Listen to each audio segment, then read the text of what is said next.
everyone. This is Bob Sorrentino from Italian Roots and Genealogy. Be sure to check out our blog on our YouTube and our Facebook page. And our great sponsors, Your Dolce Vita, Italy Rooting, and Abiativo Casa. And have two great guests today, Jack and Mary Ciaccia, from Italian and way back American roots. And we're going to talk to them about their roots and also their fantastic cookbook, which kind of melds both together. So welcome, Mary. Welcome, Jack. Thank you. Thank you. Thank you, Bob. So Jack, just want to start with you a little bit. What's your Italian background? Where's the family from originally in Italy? Okay, well, my grandparents are the ones that were the ones that came over or emigrated from Italy. My father's side, the Ciaccia side, comes from around Taranto in little towns of Sava and Polsano, which are in the just outside of Toronto in that area. And my mother's side are from Messina, Sicily. And my grandfather was from a little town up in the country, up in the hills called Sicily. And my grandmother right from the city of Messina itself. Oh, so we have two connections there. One is from my dad's family. His uncle was an admiral in the Italian Navy, and he was based in Toronto because there's a big Navy base there. So I have cousins there. And then also from my paternal grandmother's side, one of her ancestors, or several of her, I guess, great uncles were born in Messina. So that's interesting stuff, you know. And Mary, your background is all American, yeah? It is. I think my family's been here for, well, I think since 1600s. They settled in Jamestown, and then they moved out to my husband's the genealogist. Yeah. So yeah, her family on her mother's side came in from originally from settled in the second supply ship from Jamestown, 1608, and her father's side have been here since the 1700s, early 1720.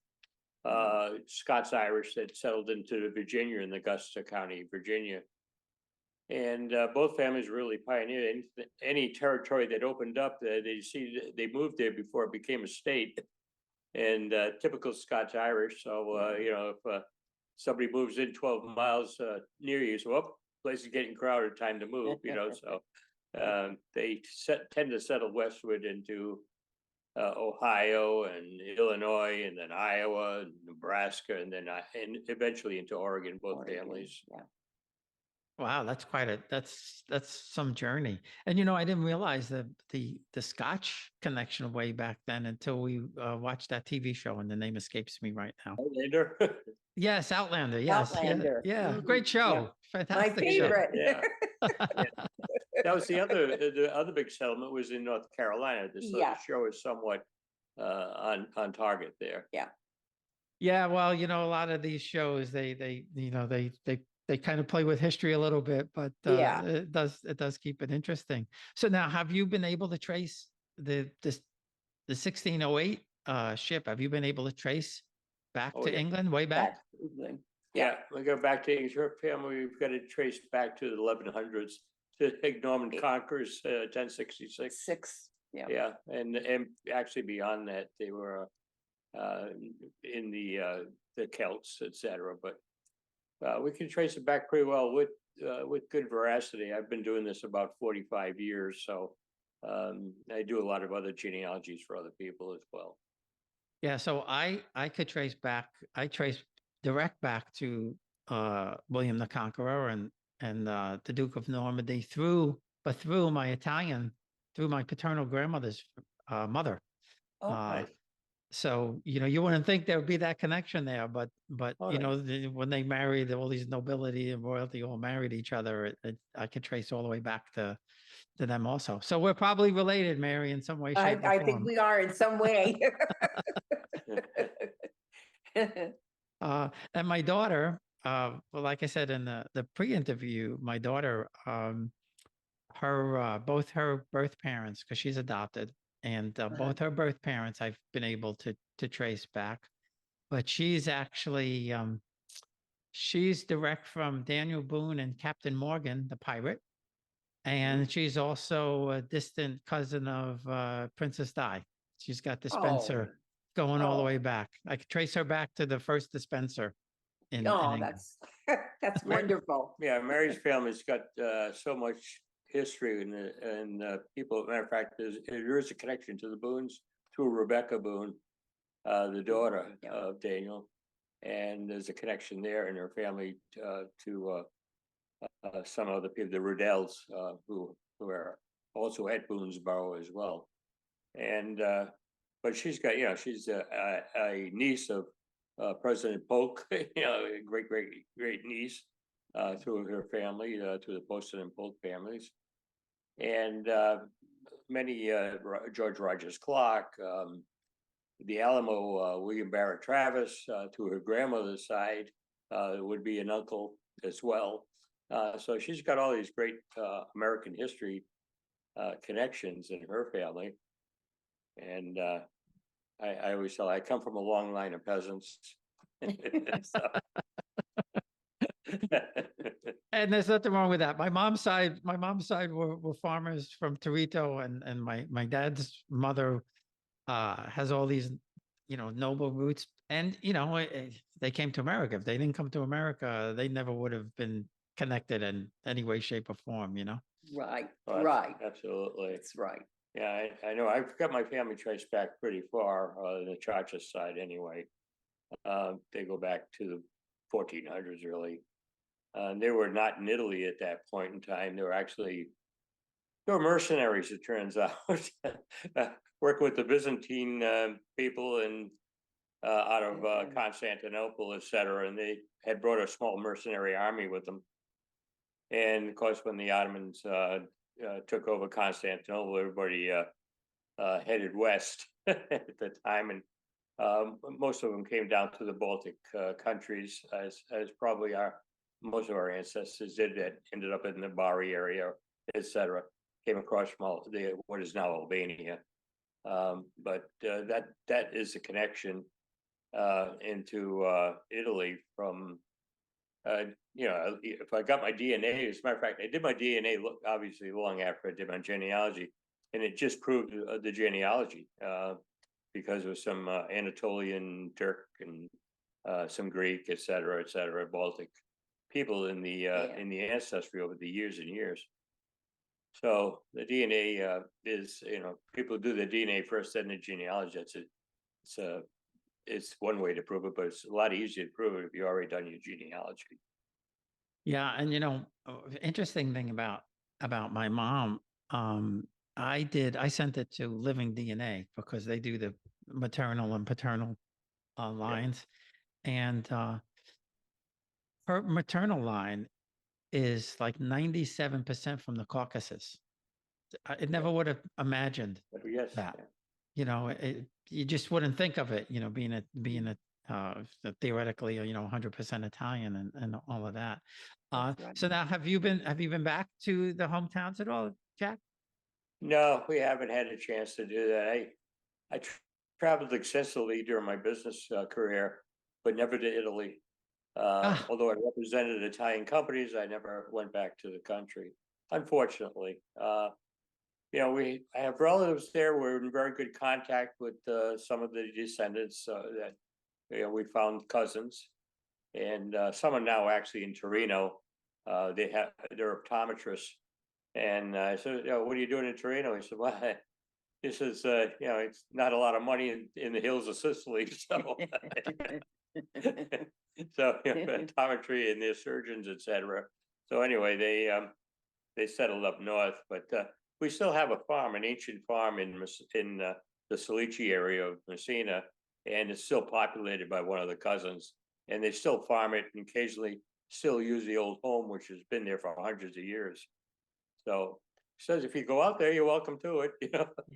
That's fantastic. Well, you have to go. I mean, it's never too late. I Yeah. mean, Well, we better get going too, because, you know, we're in our eighties now. We're in our eighties and the. you're kidding me. Well, you don't look 80s. You don't look like Oh, you're in well, your 80s thank at you. all. Thank you. We were fishing for that now. Well, I just joined the Italian club over here. I'm 73. I just joined the Italian club over here, and they introduced me as the young guy. So yeah. Yeah, 73 is young. You're a junior. But I mean, we waited so long to go, and we made, you know, Oh, it's good. that last you year and the year went. before, and it's just been really, really great. I traveled a lot. I worked for Chase, and I traveled a lot, and I hadn't done the genealogy back then. We lived in England for 2 years, Oh, and I had no idea that, you know, Edward the First and Second and Third and all of these people were all, I descend from all of them, you know. So wow. So does she, Uh, Edward the First. Edward the First. Longshanks. yes, Yeah, yes. he Well, descends you from know, him as well. you know, Yes. I have to put you in touch with Kai White, because he did my chart, and he does the charts a little bit different in that he traces he really does American lines. You know, he finds if you have a gateway ancestor, he'll do the chart. And when I contacted him and I said, I love your charts, but can you do an Italian? And he said, well, tell me who you know, who your ancestors are, and Yeah. I'll take a look. And he was able to do it.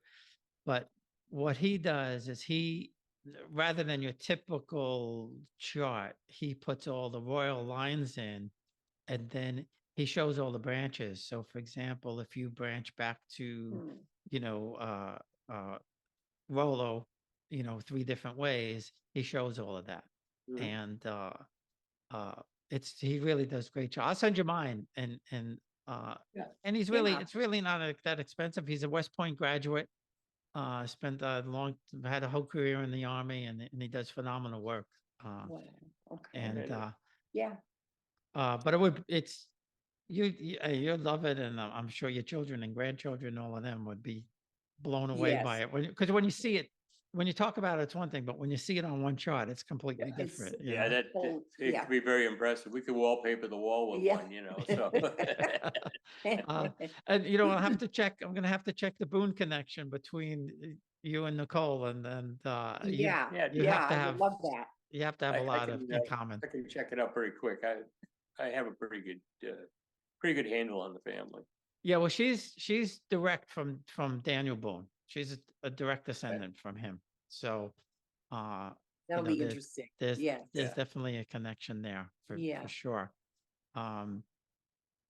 And so, Jack, you did your DNA. Mary, did you do yours? I'm sure it just shows Irish and Yes. English, Yes. right?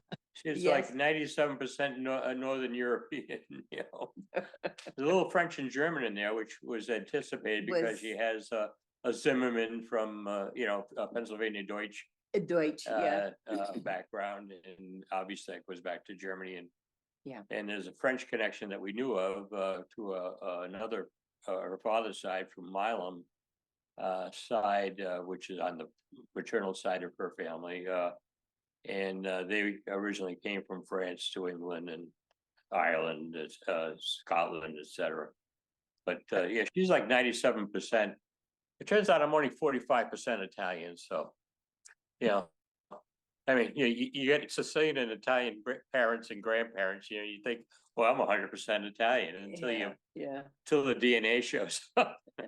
Well, you know, some people get violent over that when they see that they're, you know, I'm 100% Italian, and Yeah. they, you know, they see the Greek in there, or they see, you know, French, especially from Sicily. There's a big mixer there. Yeah. Oh, And yeah. they don't believe it. I mean, Yeah. you know, it was like a 45 RPM country there. You know, there was everybody that had to pass through the Mediterranean had to take Sicily first. You know, so you got Bourbons, French. You got the you know, there for years. You got Vikings were there for a while. Wow. You know, you had the Spanish were there for a long time, and you know, then causes some North Africans, the Moors conquered for a while. The Greeks conquered it for a while. The Romans had it. So, my mother used to make fun of my wife. We used to call her a Heinz 57, because of all her background. Turns out we're more Heinz 57 than she is. Yeah. That's funny. That's really funny. Yeah. Yeah, my wife is half Sicilian, and the same thing. She's got when we did hers, and we saw a Norwegian pop up. She's half Sicilian, half Puerto Rican, so we saw the Oh. Norwegian pop up. But her family's from Shaka, so the other side of Oh, yeah. the Sicily. But we did spend a day there just so she could see it and everything. Beautiful. I mean, all of Sicily is just Yeah. Yeah. incredible. We'd love to go. Yeah. It's We just would love to incredible. go. I Um, almost got to Scotland. My daughter's daughter got her a trip to Scotland with her and her brother in September. Yeah, grandson. Yeah, great. Grandson, days. our grandson and our Yeah. granddaughter got her a trip. So they went to Scotland and they had a wonderful time. And they traced back the roots. They went back to the Isle of Skye, which is Yes, the place where they all started from, the McNichol and the McLeods and all those people, and they because my daughter is if I have any genealogy or anybody that's going to be the next generation of genealogies, it's her. it's gonna be the oldest one, And yes. she's a stickler because she works in a law office, and all she does is detail work on, make sure all the papers and the sources are correct, et cetera, et cetera. So she's taking my genealogy and she put some, the good sourcing, et cetera, behind That's it right. that is necessary. So so when she went back there, of course, she had it pretty well documented as to where she wanted to go and what she wanted to see.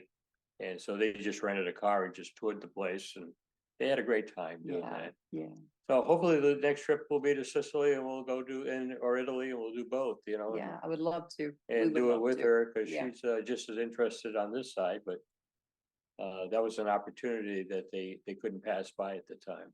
No, it was for her 60th birthday, so they knew what a stickler she was about her heritage, and so they got her a trip to Scotland. Yeah, which Oh, was that's nice. beautiful. Yeah, Yeah. that's And the great. granddaughter and her husband paid for the whole thing for him, so it was very nice. Yeah, Well, we spent a couple of days in Scotland when we lived in England, and interesting. We were just driving around one day, and on the way out, we seeing all these little kind of 3-story one room. It was like 3 rooms, but one on top of like a little castle type of thing. And oh, then yeah, yeah. we saw what looked like a Cinderella castle, and Oh, I know. on the way back, it was Balmoral. Yeah. And Uh-huh, it Balmoral. was just, it was unbelievable. I mean, just, Yeah, beautiful. you can't describe it. I mean, you drive down this road with all these big, huge pine trees, and we got to walk down by the stream where you always see the prince there and all of that. It Yeah. was really, really pretty incredible Pretty. place to be. Very, Yeah. very pretty. Yeah. And Yes. out of all my aunts and uncles, on my mother's side, there were 9 in the family. Only one married a non-Italian, and my Aunt Margie was Scottish. So there you go. Can't beat it. Can't beat it. He says, Yeah, they would have been, well, they probably would have been just about 100 now. Oh, oh, You know, yes. but yeah, if you could do it, you definitely have to and We're try gonna and get do it. back. Yeah. Yeah. So let's talk about the fantastic cookbook, because it's a melding of the 2 cultures. Yeah. Yes, Yeah. yes, it is. In the title, of course, It, the cookbook. um, The Paisanos and Pioneers, and you got the Sicilian cart and covered Yep. wagon, so covered wagon. kind of epitomizes both Both sides. both sides Yeah. there. But anyway, that was the idea, is the fact that her family was pioneering, a pioneering family, and of course we're all Paisanos, and from the Italian side, and growing up in I was born in Providence, Rhode Island, and we live now in New Hampshire, but And I grew up in a real ethnic Italian neighborhood. I mean, I think whoever wasn't related to me, which was very few people, because they all tend to settle in the same area. And all the rest of them were from the same parts of the country as my grandparents were. Wonderful families. And everybody, lived within a quarter of a mile of everybody else, as I remember. And of course, they all worked. My grandparents all worked in the textile mills. That's all was in the area. It was in the north, what they call the north end of Providence, which is primarily just this side of North Province, but near area called Wascott, and the Wascott mills, the Steer mills, Geneva mills, etc. Woolen textile factory. It was hard work, and they those are the jobs that were available to them. My maternal grandparents came here, and my grandmother at a fairly young age, I think she was 9 when she got here with her mother, and to meet her father here, who had already been here for about a year. And then my father's side, they came over 1905, and they went to Vermont originally. They ended up in Vermont because they had relatives there that are already working in the mills in Burlington area. And finally, of course, like my uncle used to say, well, they were gypsies. Anybody had 10 cents more an hour for a job, they took it. And they moved. I mean, they were just opportunists, and which is the reason that they came here in the first place, to have an opportunity to make their lives better. So anyway, eventually I'll end up in Rhode Island, while still working in the mills. Although my grandfather, my Ciaccia grandfather, he was one of the very few Italian, I think, came over, was pretty well educated through a secondary school education, and already spoke English and read and write English, etc. when he got here. Had a background in chemistry, and but couldn't get a job as a chemist. Didn't have. They had to work he worked as a weaver in the mills. So, finally he ended up working for a dye company doing chemistry later on. But it's interesting that they had to take jobs whatever was available, as you probably well know in your history, in your family. Same thing, Yeah. So, I don't suppose you know Dr. Iannuccelli by any chance, do you? Because he's from Providence, and he writes. He has a blog and all. yeah. Yeah, I yeah. went to school with some. Yeah, I interviewed him. Boy, it must be at least 3 years I now. remember that interview. Yeah, and There's then also Dr. Iannuccelli that I knew very well as well. yeah. That's another local family in the area that I grew up in. Yeah. Well, I mean, Providence, I guess, especially back in the 40s and 50s, must have been everybody knew everybody, I guess. Yeah. Absolutely. Yeah. And so Mary, you're from Providence also? Is that where you guys met? No, I'm from Oregon. Our So, all family right, so found- that's like 3,000 miles apart. So yes, and I met him when he was in the service. And from then on, we got married, and the rest is history. But yeah, I'm from Oregon, and my parents settled there, and then they moved to Northern California. My dad was a logger and a rancher. There's not really too much to say about that, other than that's how we lived our life. He was a logger, and he was a logger because well, that was what was available to them in those days. They were used to clearing property anyway for homes and things. So he went into logging for a big corporation, and he just stuck with it. And I don't know what else to say. and I mean, that must have been real wilderness back then, yeah. Yeah, well, for them it was. For us, no, we lived in the mountains. That's true. It was wilderness. We lived in the mountains where he was the supervisor of the logging corporation, and that was nice. I liked living in the mountains. rather than in the country down in the valley. Nothing wrong with living in the Mendocino forest. you know. No, it was nice. I'm It was sure it's nice. not. Quite a distance to go to school, though. My mother had to drive us to school every day, and it was like 20 miles to school. So that was but that didn't bother us either. I mean, it was our lives were just normal, everyday lives. Yeah, yeah. So what prompted you to write the cookbook?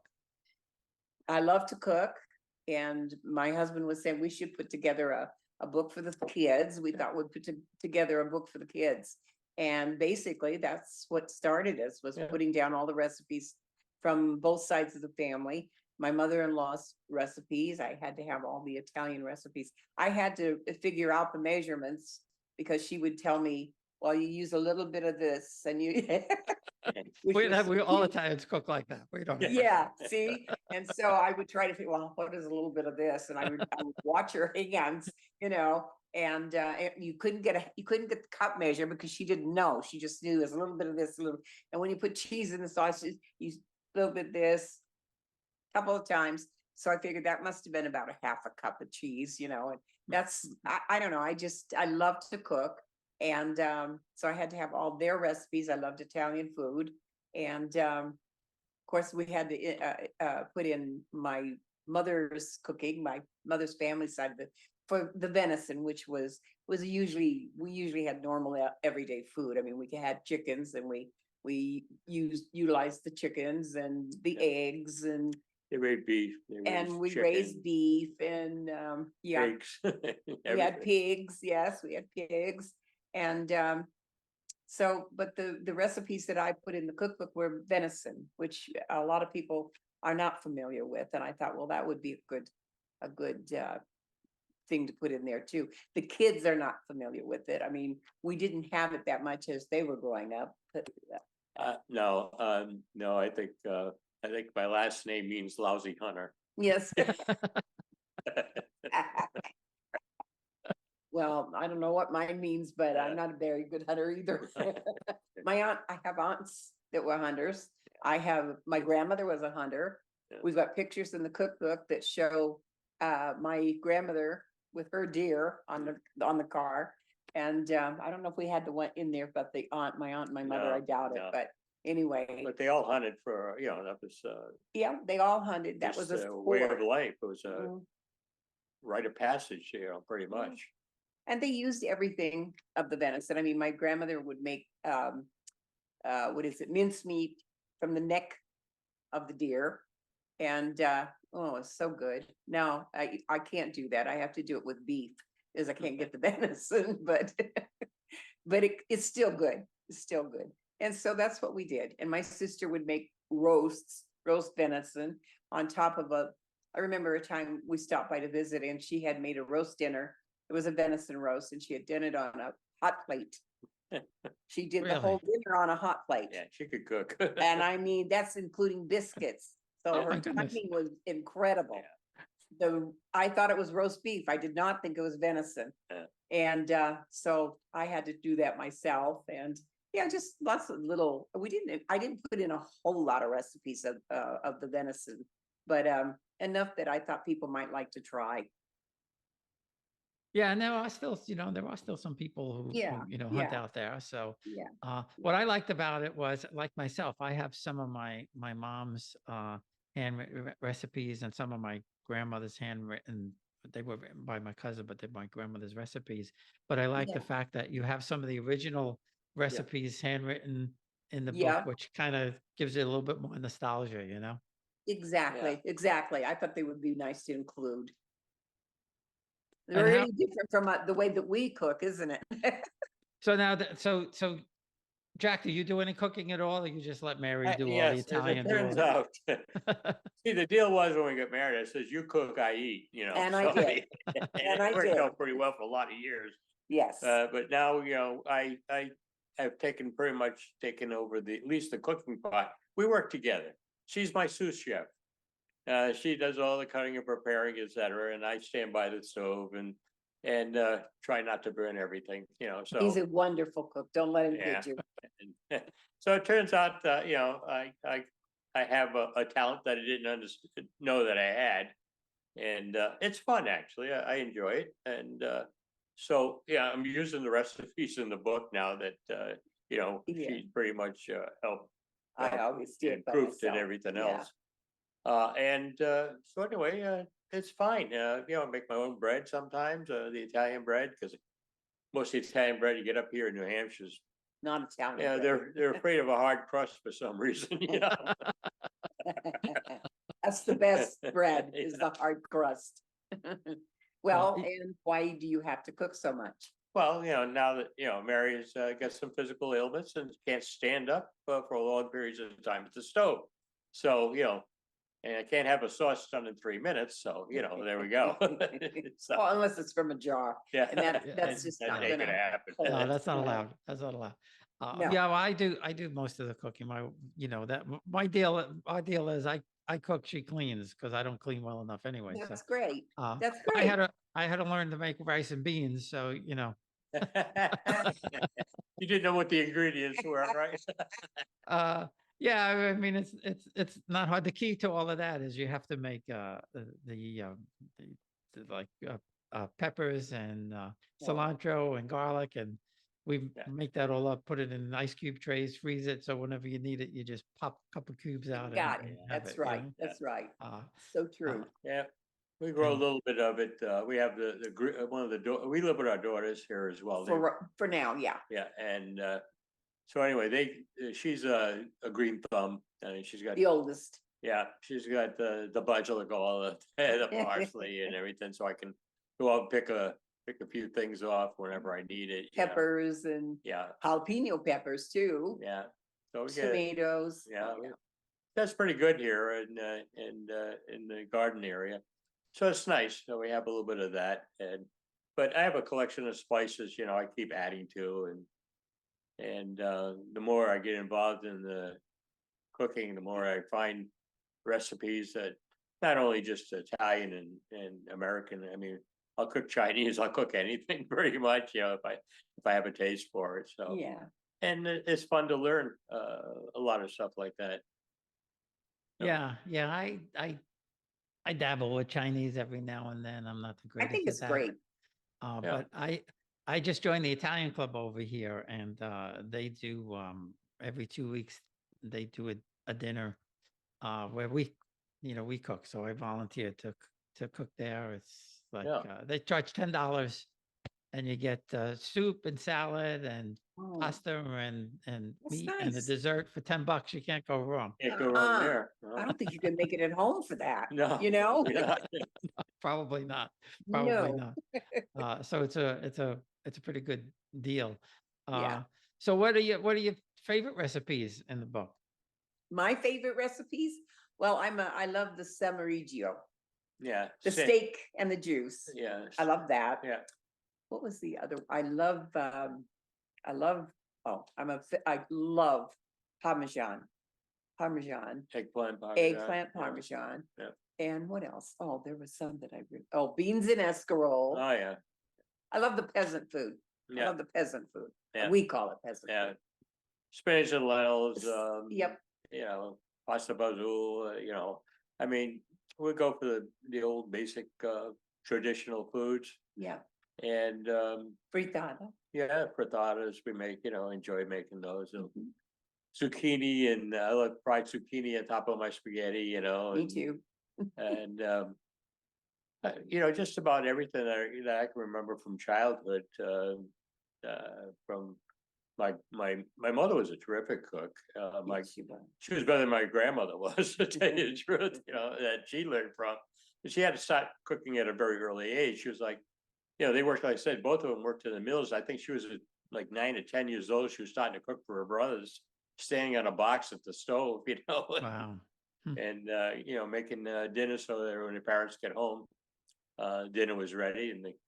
And the brothers, she had 4 brothers, and it was like probably like feeding a herd there. Those guys were pretty hungry boys, very active people. One of the Anyway, things that yeah, one of the so things that caught my eye was the icebox cake, because my Oh. my Aunt Dolly used to make that all the time. Did she? Was Oh it- my Yeah, goodness, the yeah. icebox cake. Oh yeah. Yeah, yeah, we make, matter of fact, I have, we got That's Father's Day his coming up. favorite. I don't think anybody under 60 even knows what icebox cake is. They don't, they don't, they don't, they do not, that's for sure. Yeah. And I think we got that from what? Oh, my mother One of made it. your My Yeah, girlfriends? well, my mother's You- girlfriend, I she mean, had your a, mother's girlfriends, yeah. she had a girlfriend who was one of the most terrific bakers, I think, of all times. Her family owned a market, and anyway, she was a terrific baker, and she taught my mother a lot of wonderful recipes, Italian recipes. One of them is the pastera. And the pasta comes from girlfriend Emma, Emma. and they worked together. They used to work together making artificial flowers when they were young. Mm. And that's where she, for Cadillac Company in Providence, was a world famous company at the time for artificial flowers. And anyway, she met her there, and they became good friends. And she learned how to bake primarily from her, and just exquisite baking things, pies, cakes, all kinds of Italian pastries. And it's amazing, we weren't 250 pounds each when we were kids, but you know, my Well. mother was like 90 pounds soaking wet, you know. So all 5'1" of her, you know. That's a favorite, the icebox cake Yeah. is a favorite of the whole family. Yeah, I'm gonna have that on Father's Day. They asked me what I wanted, and I said, Macaroni and meatballs. yeah, no, Sausages. yeah, Hey, I I never go made back to the icebox basics. cake. I never made it, but I'm going to take the recipe. Oh, you and make try it, you'll love it. Yeah. You'll love it. Definitely, It's so definitely. smooth and it's not fattening, by the way. It is not fattening. Nothing's fattening in our cookbook. No, well, I won't say that. I didn't get like this without it, you know? Anyway, I mean, with it. It's a favorite anyway. That's what he's getting from Father's Day. We don't need to ask what he wants because it's either lasagna or it's macaroni and meatballs, or why not? I love it too, unfortunately. Yeah, no, I know. You know what I used to love. You know, my uncle used to make the homemade ravioli, and he had the board with the big dowel, and I can't do it, but he could roll out that piece of pasta, Oh, yeah. Pasta. like just the perfect thickness, and knock out 12 dozen raviolis like in like an hour or two. It's just There's amazing nothing to like watch him. homemade. Yeah. Nothing like homemade. No, watch the grandmother make the orecchiette and things like Oh. that, you know. And, It's so good. yeah, it's terrific. I mean, you know, but I opt for whatever comes in a box. Yeah, Well, we so- do now. Yeah, I'll make it once in a while. I'll make, if I do lasagna, I'll make the pasta myself sometimes. Oh, good for and, you. Yeah. Good for you. It's better. Oh, I'll make I don't make bread a lot because we have a great bakery right like Down 3 the blocks street, you don't away. want. But with yeah, you hard don't need crust, we to- could have hard crust. But I'll make the pizza, and Oh, I yeah. have the bakery in Corona where my grandmother lived. My aunt and uncle both worked there. My uncle was a baker. My aunt worked behind the counter, and somebody posted that the best pizza they ever had was from Leonard's in Corona. And so I asked, I said, does anybody have the recipe? And the granddaughter of the owner said, no, it died with my father or my uncle. And her cousin came in and said, I have it, but I can't give it out. I swore that I Why? would never give it to anybody but the family. So I said, so she said, well, Bob's a Nicoletti. And I said, yeah, my Uncle Frank used to work there. He baked there. I got a message, call me. Right. So I called up and he says, I'm Uncle Frank. I love your Uncle Frank. I remember watching. He used to make the pizza. You could have the recipe. So I Oh, was able to get the recipe from Mike. nice. So I could make it's not as good as they made it, but it's not bad. Hey, that's your say so. Well, the Well, you big get difference touched is with the that big one. difference is, if you don't have a proof box, it's hard to get it, but, That's right. That's um, right. It is.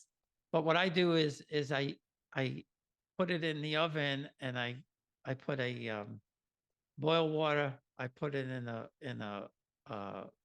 pan and kind of let it steam like that. So it Right. kind of works a little bit like a proof box. Mm. Making So, me hungry. yeah, right. So before we go, where can people find the book? Well, it's on Amazon. I did it with an on-demand type of thing. That's the easiest one for me to do. I've never done a book before, so I did whatever I thought was easy enough for people to get to. And it's at Amazon. Just type in Paisanos. It's Piisanos. Could have been PAE, but I did a more common spelling. And Pioneers.